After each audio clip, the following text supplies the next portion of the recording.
আমার আপনার ধারণাতে যেটা অন্যায় কাজ সেটাই বাধা দেব। পৃথিবীতে হাজার হাজার অন্যায় কাজ আছে, কটা আপনাকে উদাহরণ দেব। তবে যাই হোক, আয়াত এবং হাদিস পেশ করতে করতে আপনাকে এই উদাহরণ জায়গাতে আসতে পারি।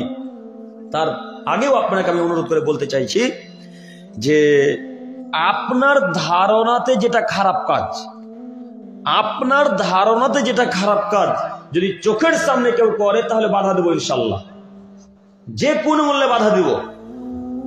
ক্ষমতা আছে, 2-3 থাপ্পড় লাগিয়ে বলে বেটা এইখানে খারাপ কাজ করে দাঁত ভেঙে দেবো একদম, এইভাবে বলে বাধা দিতে হবে যদি ক্ষমতা থাকে। ক্ষমতা নেই, মুখের মাধ্যমে দাওয়াত দিতে হবে, আব্দুর রহমান এই কাজটা করছো, এটা ঠিক নয়, এটা খারাপ কাজ। যদি আব্দুর রহমানকে মুখেও না বলতে পারেন, মনে করেন আব্দুর রহমান আপনার থেকে শক্তিশালী মানুষ, আপনি যদি তাকে এখন দাওয়াত দেন তাহলে আপনাকে 3-4 থাপ্পড় লাগিয়ে দিবে। এরকম মানুষ আছে তো, আছে না?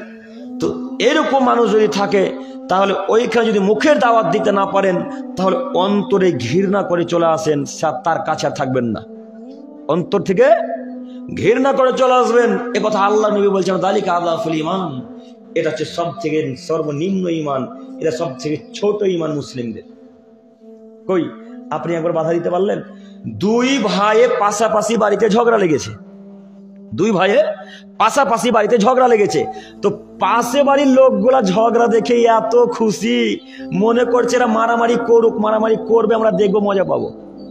হ্যাঁ, অথচ আপনাকে বাধা দেওয়া উচিত ছিল না? চালু আছে না? বাধা দেওয়া উচিত ছিল কি ছিল না বলেন? ছিল কি? উচিত ছিল। একটা ভাই আর একটা ভাইকে অকথ্য ভাষায় গালিগুলো দিচ্ছে, আর যুবক ভাই মুরব্বী সাহেবেরা দাঁত 32টা দাঁত বের করে খিলখিল করে আসছে। দাঁত না বের করে ওই ভাইটাকে বলতে পারলেন না আব্দুর রহমান কেন গাল দিয়েছিস তোর বড় ভাইকে, বলতে পারলেন না? আর যেই জায়গাতে গাল দেয় ওই জায়গাতে আপনি থাকেন কিভাবে এটা তো আমরা বুঝতে পারি না। যে জায়গাতে মানুষ গালাগালি করে সেই জায়গাতে আপনি বসে থাকেন কিভাবে এটা আমরা বুঝতে পারি না। দেখবেন আপনি যে গাল দিলে বসে থাকা যায় কিনা, দেখবেন আপনি যে গাল দিলে বসে থাকা যায় কিনা, একটু আমাদের এক ফেলে তাকান। সহিহ হাদিস আবু হুরায়রা রাদিয়াল্লাহু তাআলা আনহু। আবু হুরায়রার নাম শুনেছেন কোনদিন? আবু হুরায়রা বিখ্যাত সাহাবী, পৃথিবীর মধ্যে সাহাবীদের মধ্যে পুরুষদের মধ্যে সব থেকে বেশি হাদিস বর্ণনা করেছেন কে? আবু হুরায়রা। এই আবু হুরায়রা রাদিয়াল্লাহু তাআলা আনহু বলছেন যে আবু বকর রাদিয়াল্লাহু তাআলা আনহু আর আল্লাহর নবী আর আমি আবু হুরায়রা একসাথে এক জায়গায় দাঁড়িয়ে আছি। একটা লোক কোন দিক থেকে যে আসলো, এসে আবু বকর সিদ্দিক রাদিয়াল্লাহু তাআলা আনহুকে গালি দিতে লাগলেন। একটু বক্তব্য মনোযোগ দিয়ে শ্রবণ করেন।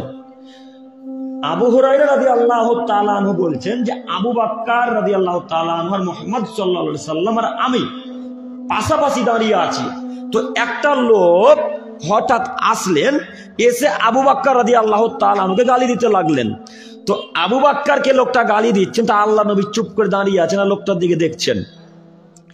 এই লোকটা যখন বেশি গালি দিতে লেগেছেন, আবু বকর রাদিয়াল্লাহু তাআলা আনহু সহ্য করতে পারেননি। সহ্য করতে না পেরে আবু বকর রাদিয়াল্লাহু তাআলা আনহু তাকে গালি দিয়ে বসলেন, কোন একটা কথা বলে বসলেন, এক কথায় তার সাথে ঝগড়া করতে শুরু করলেন। তো যেমনই গালি দেওয়া, আল্লাহর নবী আবু বকরের কাছ থেকে পাল্টা দূরে চলে গেলেন, ওর কাছ থেকে হটে চলে গেলেন। তো আবু বকর রাদিয়াল্লাহু তাআলা আনহু মাথা খারাপ, কি ব্যাপার? এই লোকটা যখন গালি দিচ্ছিল তখন তো আল্লাহ রাসূল দাঁড়িয়েছিলেন, আমি যেমনই গালি দিলাম তেমনি আল্লাহ রাসূল চলে গেলেন, মানে আমি বুঝতে পারি না ব্যাপারটা। আবু বকর রাদিয়াল্লাহু তাআলা আনহু মুহাম্মদ সাল্লাল্লাহু আলাইহি সাল্লামের কাছে গেলেন। মুহাম্মদ সাল্লাল্লাহু আলাইহি সাল্লামকে গিয়ে জিজ্ঞাসা করছেন, ইয়া রাসূলুল্লাহ, হে আল্লাহর রাসূল, কি ব্যাপার? বুঝতে পারলাম না। ওই লোকটা যখন গালি দিচ্ছিল তখন তো চুপচাপ দাঁড়িয়েছিলেন, আর আমি যেমনই গালি দিলাম তেমনি আপনি পালিয়ে চলে এলেন, যে সেখান থেকে চলে এলেন কেন? তখন আল্লাহ নবী সাল্লাল্লাহু আলাইহি সাল্লাম আবু বকর রাদিয়াল্লাহু তাআলা আনহুকে বলছেন, আবু বকর শোনো, তোমাকে যখন ওই লোকটা গালি দিচ্ছিল তখন তোমার পক্ষ থেকে একটা ফেরেশতা ওই লোকটার সাথে তর্ক করছিলেন। আল্লাহ, হাদিস বুঝতে পারেননি? আবু বকর রাদিয়াল্লাহু তাআলা আনহুকে যখন ওই লোকটা গালি দিচ্ছিল তখন আবু বকরের পক্ষ থেকে কে উত্তর দিচ্ছিলেন? একজন ফেরেশতা। তো আবু বকরকে আল্লাহ নবী সাল্লাল্লাহু আলাইহি সাল্লাম বলছেন, আবু বকর, তুমি যেমনই গালি দিয়েছো তেমনই ফেরেশতারা তোমার কাছ থেকে চলে গিয়ে শয়তান চলে এসেছে। আর যেখানে শয়তান থাকে সেখানে আমি মুহাম্মদ সাল্লাল্লাহু আলাইহি সাল্লাম থাকি না। তাই আবু বকর আমি তোমার কাছ থেকে চলে এসেছি। আচ্ছা এবার বলেন, গালি দিলে সেখানে কি বসে থাকা যায়? আল্লাহ রাসূল বসে থাকলেন?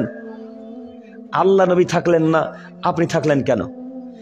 আল্লাহ নবী বসে থাকলেন না গালি দেওয়ার সময়, আপনি বসে থাকলেন কেন? কই, আপনার চোখের সামনে একটা দিনী ভাইকে গালি দিচ্ছে আর আপনি দাঁড়িয়ে দেখছেন।